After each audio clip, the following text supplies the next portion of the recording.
Here's the Fed's conundrum. They're raising rates and inflation's coming down. That's clear. But what they don't know are interest rates coming down because they're raising rates, or have they already hit the terminal rate and it's coming down on its own and they just don't know it? And that's a big deal, because if they're at the terminal rate and they just don't know it and they keep tightening, which they are going to over tighten, probably already have. And this is going to be part of what throws the economy into severe recession.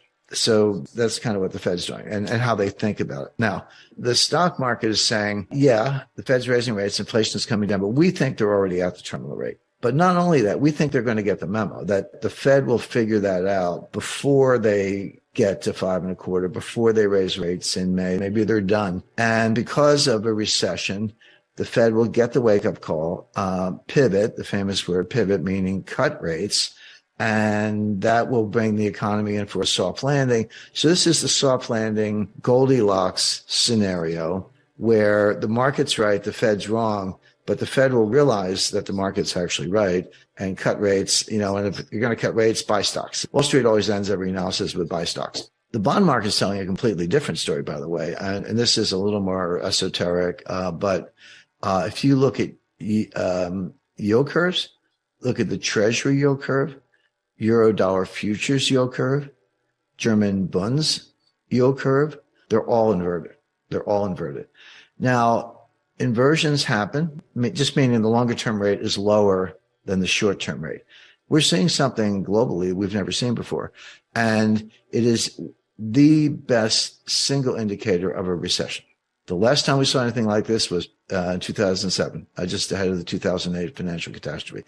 So the stock market's saying it's all good, Goldilocks, soft landing, Fed's going to get the memo, they're going to cut rates, the pivot, and buy stocks. The bond market is saying no. This is bad, and it's going to get worse, and it's actually too late for the Fed to do anything about it. See, when these inversions start, sometimes they're a year forward, like, hey, look at the Eurodollar futures yield curve a year from now. Man, that thing is inverted. But what happens is, as you get closer to the actual thing you're worried about, the inversion gets nearer and nearer. Now it is literally a month away or less. So that's like a big red siren, flashing light, whatever you want to call it. Okay, whatever your baseline is, probably treasuries, 2-year notes or 5-year notes or whatever, they will come down a lot. Not right away. We may still be a month or two away on this, but they'll come down a lot. And then corporate yields will go up a lot because of the recession, because of deterioration, increased bankruptcies, reduced revenues, et cetera.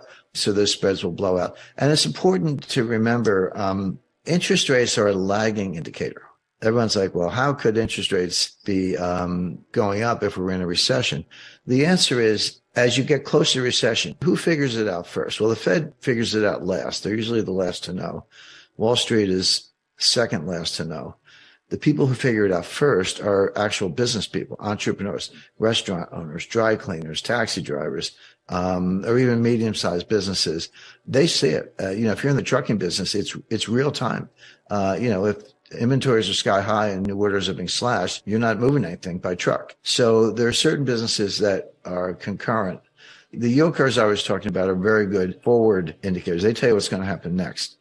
A lot of business people are living in the real world in real time. They know what's happening now, and the stock market tends to figure it out later. But as far as banking and credit is concerned, what happens is if you're a business person and you see business heading down, fewer customers, whatever, you go out and borrow all you can. You're like, hey, there's a really bad recession coming. If I got lines of credit, I'm going to use them up now. I don't want my bank changing the terms. I said, I'm going to borrow everything I can.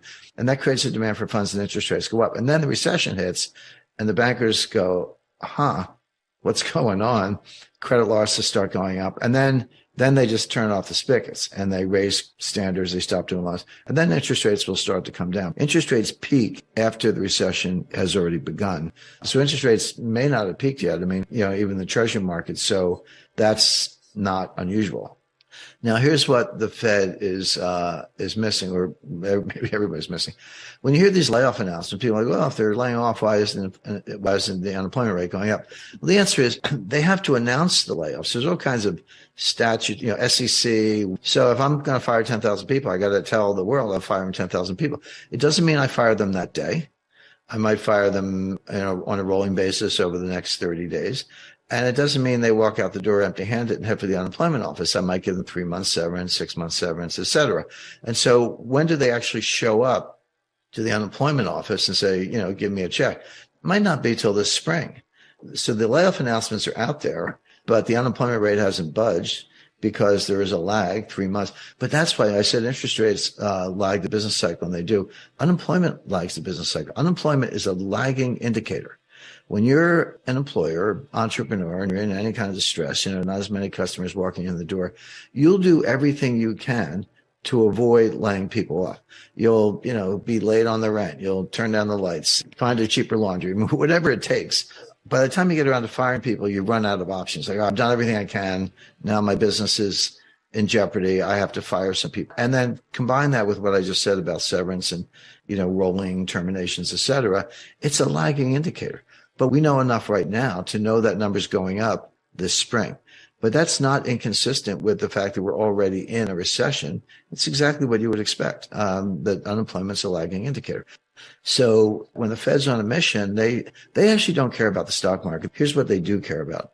They care about disorderly markets. And that's the key word. It's not, if stocks are going down, but it's, kind of little, 0.5% a day, 1% a day, trending down, lower highs, lower lows, trending down. The Fed doesn't care about that. They're not going to bail out the stock market. They do care if it's disorderly. When was it disorderly? Well, March 2020, at the worst part of the pandemic. It dropped like 30% in like 2 or 3 weeks. The fall of 2008, it was like somebody opened a trap door. The Fed does care about that because that kind of disorderly behavior can feed on itself and end up in a 1929 type scenario. So the Fed will get the memo, as I put it, stop raising rates and begin cuts when the markets are disorderly, but not just because they're going down. So right now they're going down. We had a recent rally, but this is the third one. We had a rally in July and early August. We had another rally in October, but they both corrected. The August rally corrected in September. The October rally corrected in November and December.